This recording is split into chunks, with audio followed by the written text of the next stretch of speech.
Hello, everybody. We are doing another Webtoon Spotlight. Webtoon Spotlight is the series that I started a while ago. I think I only did a couple episodes on, maybe just one. It's basically where I talk about the Webtoons that I'm reading currently.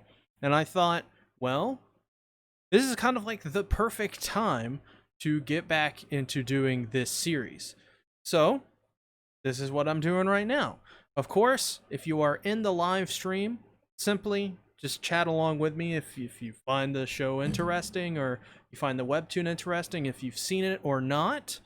This is pretty much just a series that I do for fun. I do for funsies, as Twitter notifications are going off in the background. So we're not going to stick around too long unless you guys have questions. I'm sure some of you have questions about where the channel has been for a while.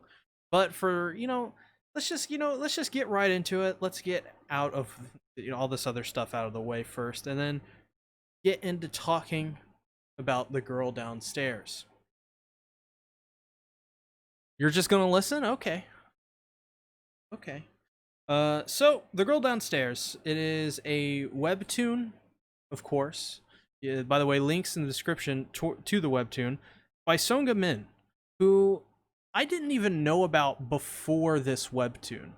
Before this webtoon, I wasn't too privy to any of her works, but now I am because previously she did Nanolist, and Nanolist is actually pretty cool because Nanolist is about it's basically set in a future where there are like sentient androids, and the main character in the series is gifted a android made by her sister, or his sister I should say.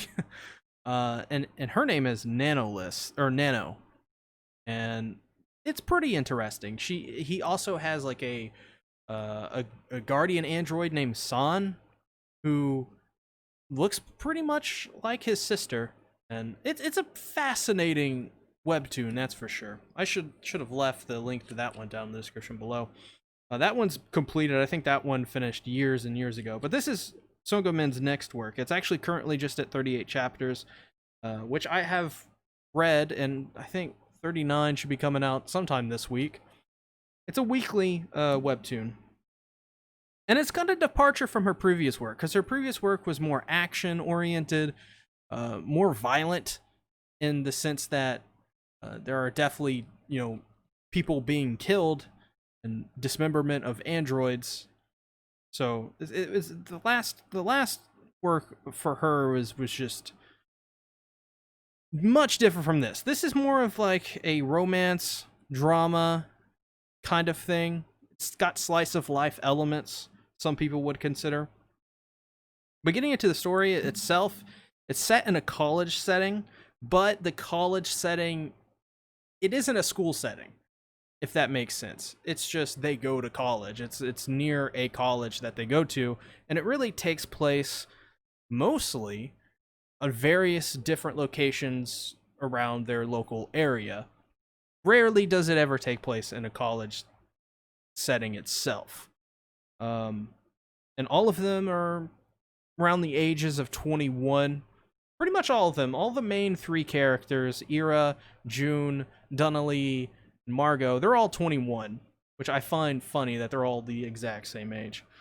And the story is basically about June goes to college, and downstairs he has a flatmate. Her name's Dunnalee, and Dunnalee is this beautiful, mysterious woman, and she has this, like, she's in the thumbnail of this video. She's just kind of like, you look at her, she has this like alluring aura around her where you can just kind of get sucked in by her. And she as well likes June. Kinda. It's very complicated if you actually do decide to pick up this webtoon, because there's a lot of very complicated emotions here, very complicated backstories for these characters, and why they like this character and why they don't like this character, or why they like this character but they can't say it. there's a lot of I don't want to say trauma for these characters. For Dunna, there is a lot of trauma, but for it's mostly one of those things where the beauty of this webtoon is kind of like how complicated people can be when it comes to these chemical emotions that we have. Um, Also, as well, I know some people kind of get turned off by this. It's a thing that happens a lot in webtoons and Korean shows right now. But in my opinion, I don't mind. And that, Donna Lee is a former Korean idol, and that's like the thing right now is like, I guess in Korea it's like, well, we got to have a story where the next door neighbor is a Korean idol and falls in love with the main character, or vice versa. And I don't mind that. That doesn't bother me in here one bit. I think it actually makes Dunalee's backstory way more compelling than if she wasn't an idol, because they tackle it in such a way that makes it interesting, that makes it compelling. So what they basically do is they kind of drip feed you things. Like for Dunna specifically, we know that she is a former idol, but we don't know why she's a former idol. We don't know why she has stopped being an idol, but you get the sense, and this is one of the great things about the art in general, but you get the sense from just looking into her eyes and some of the way some of the panels are drawn that there is more there. She gets these looks on her face where you're just like, wow, there's like something there to her past and her being an idol, and it's also hinted really well in the dialogue as well. And June doesn't really care. June, he doesn't he didn't even notice who she was at all. I think she's from a idol group called Sweet Dream or Dream Sweet or something like that. And June doesn't really care. Like everybody else like around him notices her sometimes. Which is something I actually find really cool. Is it's not a big deal that she's an idol.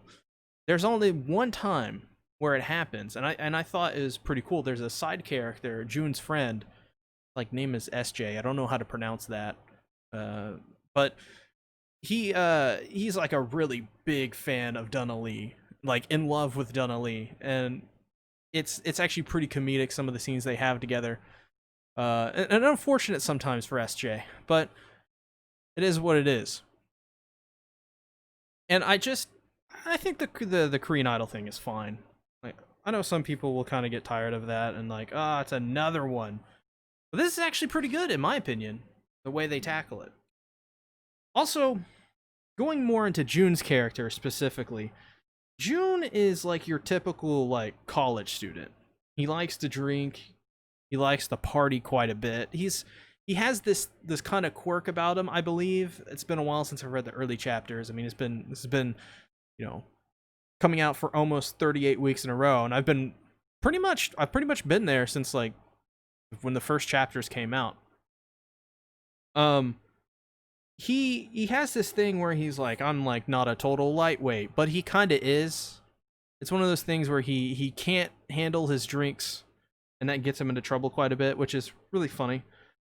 June also has a crush on his friend Margot. Margot's a pretty interesting character in of herself, and kind of sad in a sense because Margot likes June, but Margot always is pushing herself away from June because of, well, you'll find out if you read, but it's just very fascinating for her specifically because I find that Margot is one of these characters by the end she's going to probably regret not, coming out and telling June her true feelings, because June's like, hey, you want to go out, like you want to do something, like he's asked her out multiple times, and all the time Margot's like, oh haha, I got other things to do, like she just rubs it off like she doesn't even notice him. And it's like kind of painfully obvious this dude has been turned down multiple times, just like his heart shattered. And I feel so sorry for June because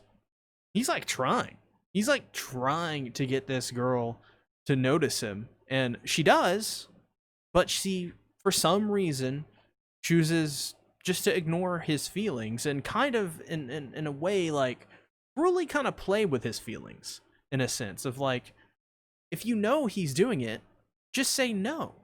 But it's one of those things where it's like she can't. She can't say which way or the other because she has no confidence to do so. Or she probably doesn't even understand her own feelings truly, which is very interesting. I find Margot a pretty interesting character. She's not my favorite. I think June, Dunna, and another character we're going to talk about soon, Ira, is probably my favorite. But Margot, she's kind of like the third wheel in all of this of like, well, watch out for her because there's going to be something really cool with her character coming up probably. Um Also June, what I like about June quite a bit is June doesn't understand Dunna. They're essentially in a relationship. Dunna is like always kissing on him, always holding on to him, they're always holding hands. But they're not in a relationship. And I feel like June doesn't quite understand what situation he's in or even understands this girl. Like, this girl is so mysterious. Like, she has just so many questions around her, and he's just kind of like, the way I see it, he's kind of like intoxicated by Dunna, because she's such a mysterious character. She's such a mysterious person, and he just is kind of sucked into her world, and he kind of just goes along with it because he has these feelings for her. But it's like one of those things where he doesn't try to understand it a lot of the times, and he doesn't try to make more sense of it than he could. He just kind of goes along with it, and he doesn't really think about it. He just, oh, there's just Dunna and June laying in bed together. That's just a normal thing. But even Dunna herself it's a very weird relationship. It's very fascinating because they're both obviously, to anybody on the outside looking in, they're pretty much essentially in a relationship. But to them, they're like more friends than anything. I don't know if that makes sense.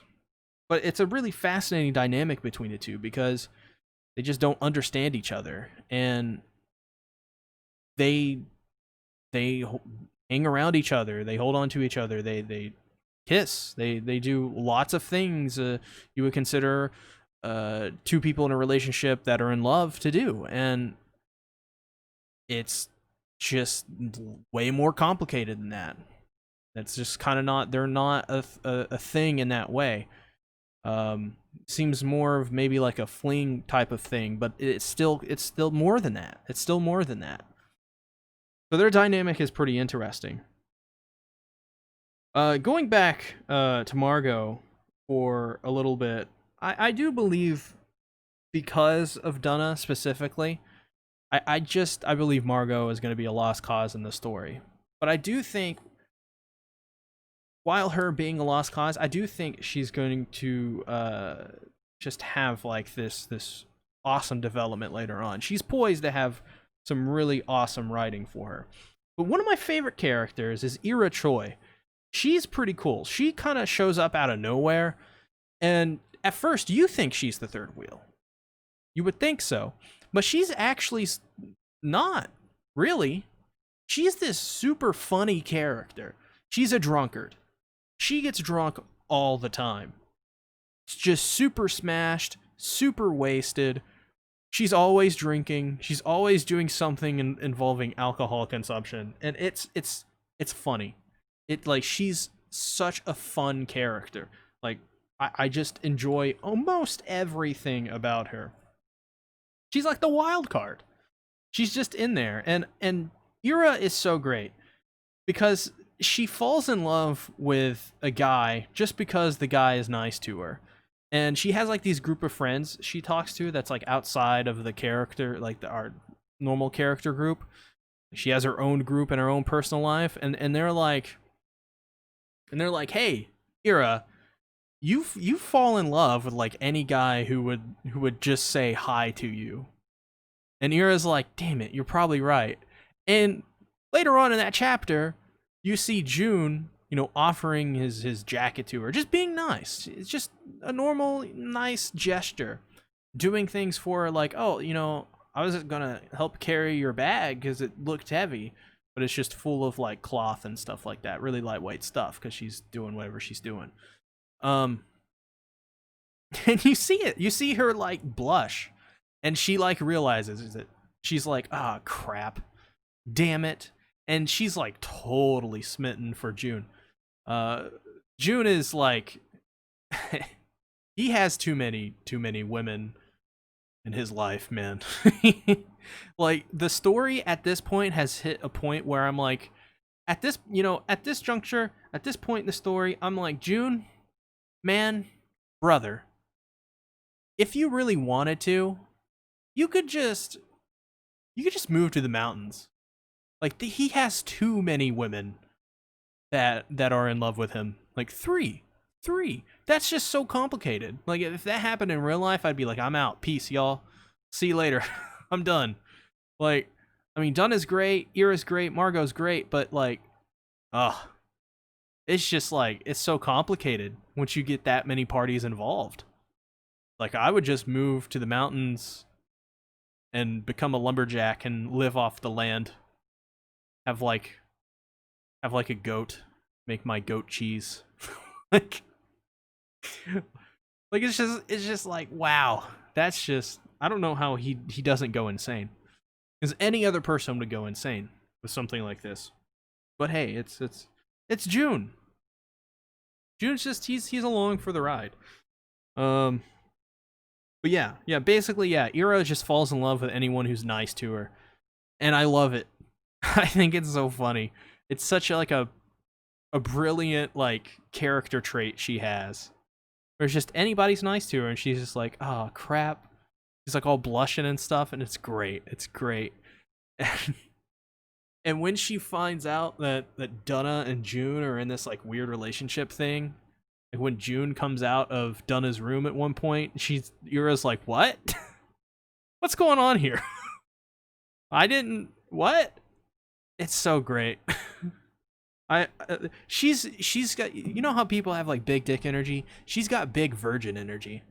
She's like a total virgin, but like in the best way. She's just so like innocent, but not. It's amazing. I love Ira Choi. She's awesome. And her design's great too. She kind of looks like San from Nanolist. She's also like a hapless romantic in that sense too. In some ways, I wouldn't say she's like a full-blown hapless romantic, but she does definitely have some of those traits because she's never satisfied with she has this way of looking at love and relationships that is kind of relatable to people who are more inexperienced. I would say. So there are definitely people that, for example, feel that being with someone will solve all their issues, or being with someone is the key. It'll solve everything. And I feel like there's a little bit of that in Ira. Not necessarily that she believes those things, but that kind of mindset where it's like she's always, has relationships on the mind, and like she needs somebody. Like she's the kind of person that she has the personality type where she probably won't just be in a relationship willy-nilly or anything like that, but she wants to be in a relationship. Like that's a goal for her. And I think that makes her very likable too. Like I think that makes Ira a really fun character and one that you could easily enjoy. She's just a really cool person, honestly. Ira is probably one of the coolest people in this webtoon. I can't think of anyone else actually that is just as cool as she is. And that's just because a lot of her subtleties. She's not like, she doesn't have the most development. She's more of like a side character at times anyways. But she's very charismatic, and there's just something about her that you just kind of, I don't know, you relate to and you enjoy and you like. At least for me. I may be projecting a little bit. Moving on to the art. The art for this webtoon is amazing. Of course, as you're seeing right now on the stream and from the thumbnail, this is really good art. Really, really good art. It's got this 90s anime vibe to it. It's also got this webtoon vibe, of course, but it's got this like this I don't know. It's just really good art. Like it's just really good. It's nostalgic and at the same time it's unique, you know? Like you see in this picture of Donna, she doesn't have a nose. But it looks right and it looks good. It just looks really good. And that's what I love about this. If it weren't for the designs, I probably wouldn't be as interested in this webtoon at all. I could show you more art. In fact, I may try to get up a couple images right now, because it's just so good. Like it is so good. Let me try to find some. And yeah, we're doing this live for people watching VOD in the future.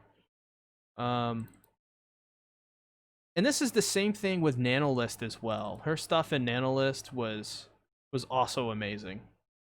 I don't know how long she's been doing it, but she's terrific. Oh crap! Where's the one I was specifically wanted to show?